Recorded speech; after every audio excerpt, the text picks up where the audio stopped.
Qatar to play for pride as China look for a miracle W. We hope to play a good competitive game and present a positive image of our team and country, says Qatar coach Felix Sanchez. War-torn Syria as well as China, the ultimate sleeping giants, are both aiming to pull off a near miracle as Asian qualifying for the 2018 World Cup heads into a final showdown today. Among Asia's heavyweights, Australia's progress is far from assured, and South Korea are in danger of missing out on their first World Cup since 1982 in what will be a nail-biting last round of group games. Perhaps indicating rising standards in the region, competition for Asia's 4.5 places at next year's Russia World Cup has been unusually intense, with only Japan and Iran qualified so far. Group A is particularly unpredictable as South Korea, Syria, Uzbekistan, and Marcello Lippi's China remain in the running for either the second automatic berth or a place in the playoffs by finishing third. Syria, despite it playing their home games in Malaysia to avoid their country's bitter civil war, occupy the playoff spot after a win and a draw against China, wins over Uzbekistan and Qatar, and draws with South Korea and Iran.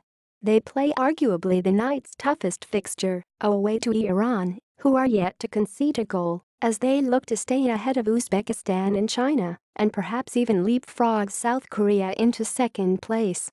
Chinese success would be just as eye-catching if they manage to rise from fifth in the group to snatch a playoff spot and stay in the hunt for just their second World Cup appearance.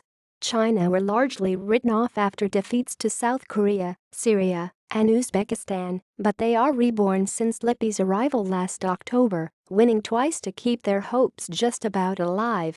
If they beat Qatar handily, and South Korea and Iran win against Uzbekistan and Syria respectively, 77th-ranked China can celebrate a major boost in their grand plan to become one of the world's top football nations. I always tell my players, when there is still a theoretical chance, we have no reason to give up. We should make every effort to achieve it, Lippi said. Qatar, meanwhile, have only their pride at stake as they aim to notch up their third win in the final round of qualifying. Their only two wins have been against Syria and South Korea, but a 3-2 defeat last week against the Syrians last week in the return leg put paid to their already thin hopes of qualifying through the playoffs. We hope to play a good competitive game and present a positive image of our team and country, Qatar coach Felix Sanchez said yesterday at his pre-match press conference. We have no other option, he added. Sanchez said that the focus now is on the future building up to the 2022 World Cup, which will be hosted by Qatar. We have both long-term and short-term objectives. We have started a project with some new players. Today's match notably will be the first international played in a venue, Khalifa International Stadium, which will host games in the 2022 World Cup finals. South Korea, looking to hang on to second place in Group A, should be favorites against Uzbekistan, but they are playing in Tashkent and against a team still smarting from their defeat to China. Uzbekistan have a torrid history against the Koreans, who beat them to an automatic qualifying spot for both the 2006 and 2014 World Cups. The Uzbeks lost in the playoffs each time. This is our last chance.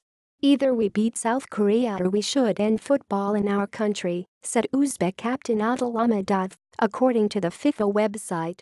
They're our bogey team, it's a fact, Ahmedov added. But we're playing at home, and we have a duty to our fans. Australia's campaign is also in the balance after last week's 2-0 defeat to Japan left them third in Group B, behind Saudi Arabia on goal difference. The Asian champions will expect to beat bottom-place Thailand in Melbourne, and they will hope Japan do them a favor by keeping the Saudis in check in Jeddah. But a talented United Arab Emirates side also has an outside chance of overhauling Australia with the big win over Iraq, meaning Ange Postecoglou's side cannot afford any slip-ups.